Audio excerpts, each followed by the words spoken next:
Okey, Tuan Syafruddin. Okey, baru-baru ni SPRM ada menyita bangunan Menara Ilham, bangunan pencakar langit ya.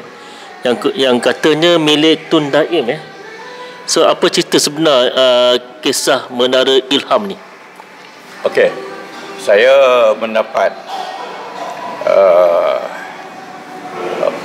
write out lah daripada seorang bekas ketua editor akhbar ya, menceritakan bahawa dalam WhatsApp ni hantaran pada saya baca sikit ya. Tahukah anda kos bina Menara Ilham yang terletak di segitiga emas KL ini mencecah 2.7 bilion. Yang bestnya separuh kosnya dibayari pakai reserve tunai ownernya sendiri. Ini duit sendiri lah ni. 1.35 bilion ringgit. Itu duit Tun Daim lah. Separuh lagi menurut owner dia buat pinjaman. Pinjam ke bank mana kita tak tahu. Tapi owner ada bank milik dia sendiri, namanya International Commercial Bank. Bank ini ada cawangan seluruh benua Afrika, Sierra Leone, Gambia, Tanzania, Ghana. Banyak lagi. Tapi tiada di Malaysia. Tak ada. Yang ada kat Bangladesh pun ada, dan Indonesia pun dia ada bank. Walaupun owner orang Malaysia, kat Malaysia tak ada cawangan. Ya. Owner dia siapa? Tak lain tak bukan Tun Daim Zainuddin lah. Itu apa yang dihantar pada saya berkaitan dengan mengapa SPRM telah mensita bangunan Ilham ini, di atas sebab SPRM telah pun menghantar notis supaya Tun Daim memberikan butir-butir berkenaan dengan bangunan Ilham, dan juga beberapa lagi lah isu selepas mereka membongkar boleh jadi beberapa transaksi yang mereka anggap ada terlibat dengan bekas Menteri Kewangan kita yang terkaya ini. Jadi saya dipahamkan ya bahawa dengan berdiam diri Tun Daim, akhirnya pihak SPRM terpaksa mengambil tindakan yang tegas, iaitu mensita bangunan, dan akhirnya saya rasa mereka pun telah mengelindah dokumen-dokumen ya di dalam bangunan itu, Allahu a'lam. Tetapi inilah yang berlaku.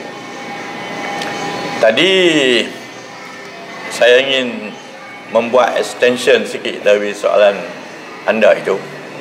Ada seorang sahabat saya daripada Kelantan, iaitu saudara Yusuf Gobek, seorang penulis politik ya, yang saya kira dia hebat lah.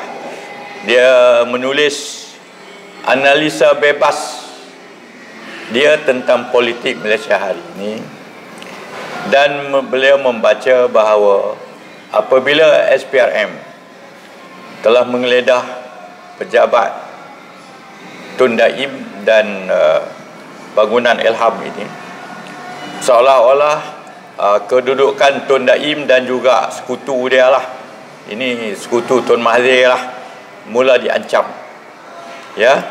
Dan insya-Allah dia kata beliau telah memberi preemptif lah kepada PM dan juga kerajaan Madani ini bahawa tindakan balas akan dilaku. Tindakan balas politik lah dia akan dilakukan. Sebab apa? Beliau berujar. Beliau mengatakan bahawa Mahathir Tun Daim ini mempunyai banyak kroni-kroni. Banyak di kalangan kapitalis-kapitalis, kapitan-kapitan yang berjaya di Malaysia ini adalah merupakan kroni-kroni mereka ataupun rakan karib begitu lama, ya, bersama dengan Tun Daim dan Mahathir.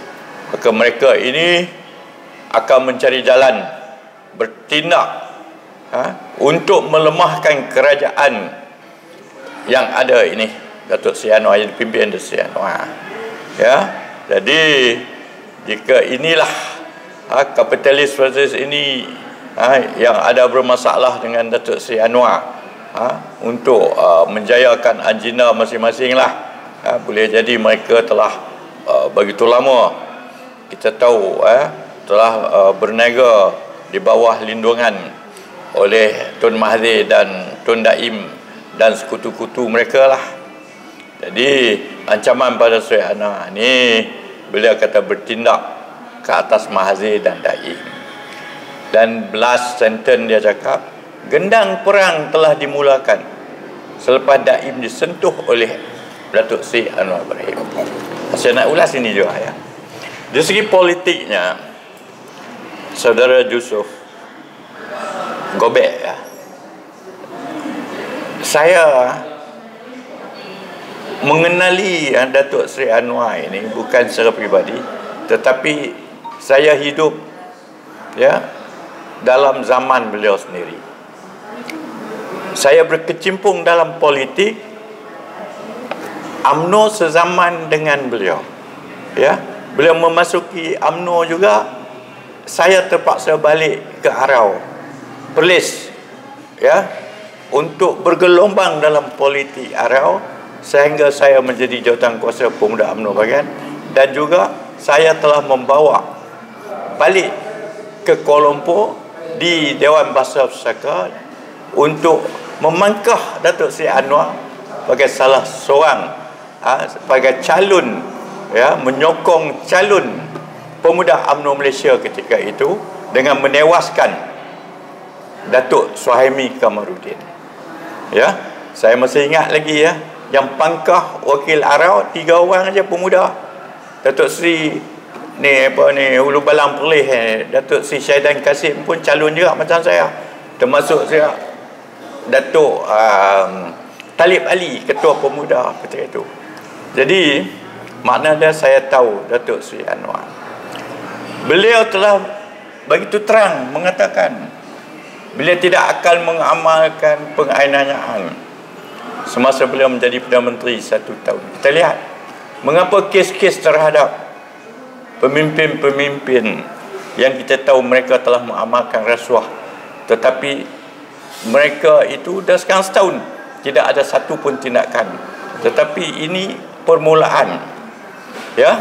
Dan sebelum ini kita tahu 415 juta dah, ya, denda telah dikenakan fine kepada 45 kartel dedak negara.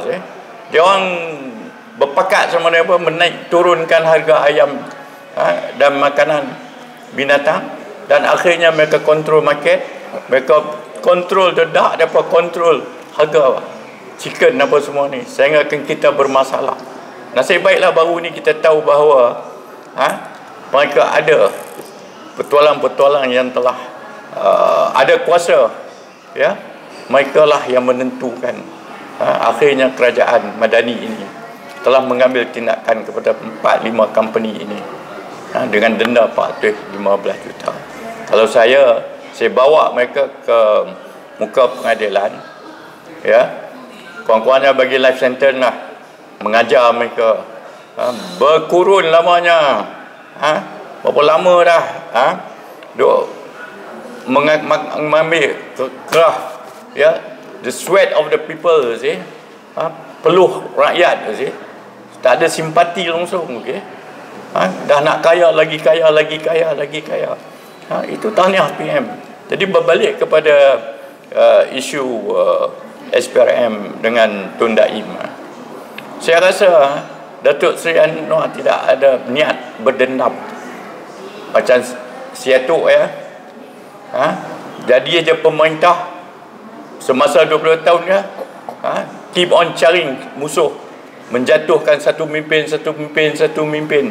Ada ahli usahawan Melayu yang betul-betul dah ada daya maju, kerana tak sebulu dengannya akhirnya dijatuhkan juga. Di Muflis kan ada. Tanya apa ni Datuk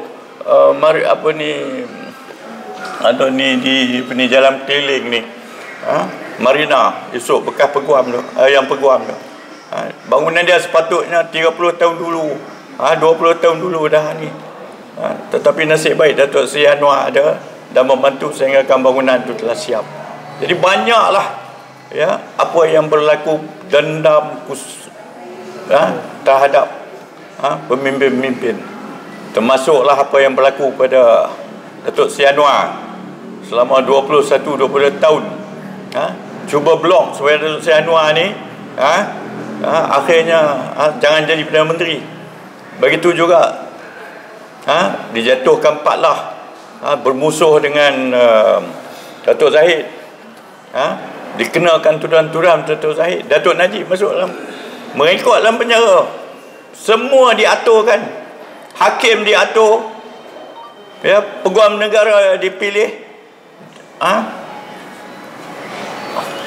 sehingga kan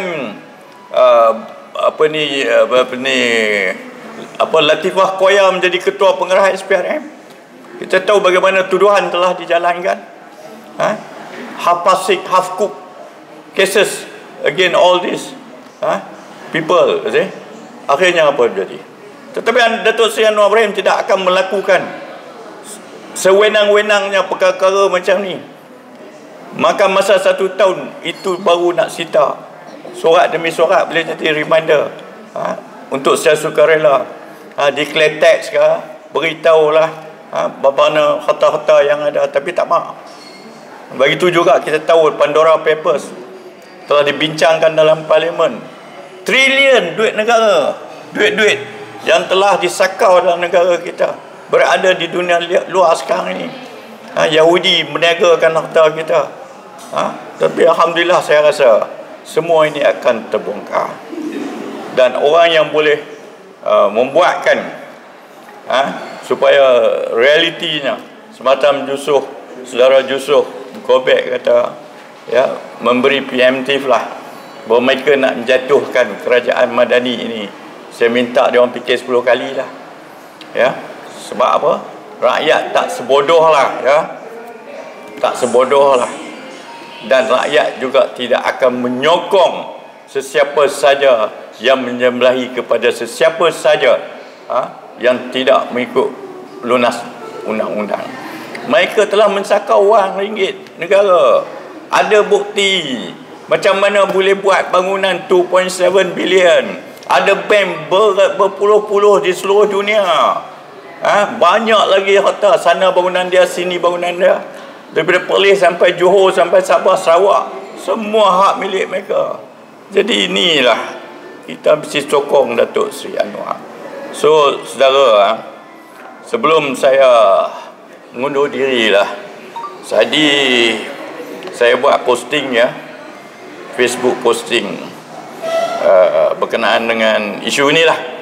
Dan saya terima kasihlah kepada seorang Tan Sri sahabat saya dalam Majlis Pertinggahan Melayu. Beliau adalah Profesor Emeritus, telah menghantar secara peribadi pada saya. Beliau mengatakan bahawa pandangan saya berkenaan dengan SPRM menyita bangunan Ilham dan berperanan untuk mencari bukti-bukti berkenaan dengan rasuah yang berleluasa dulu. Beliau telah berkata pada saya, terima kasih Tuan Syabuddin atas pandangan yang positif. Berperang dengan rasuah dan orang-orang yang tidak jujur dan merosakkan bangsa tidak boleh dihentikan. Budaya yang mereka bawa tidak boleh diteruskan. Terima kasih kepada Yang Amat Berhormat Datuk Seri Anwar Ibrahim. Ini kata-kata dan pimpinan Kerajaan Madani.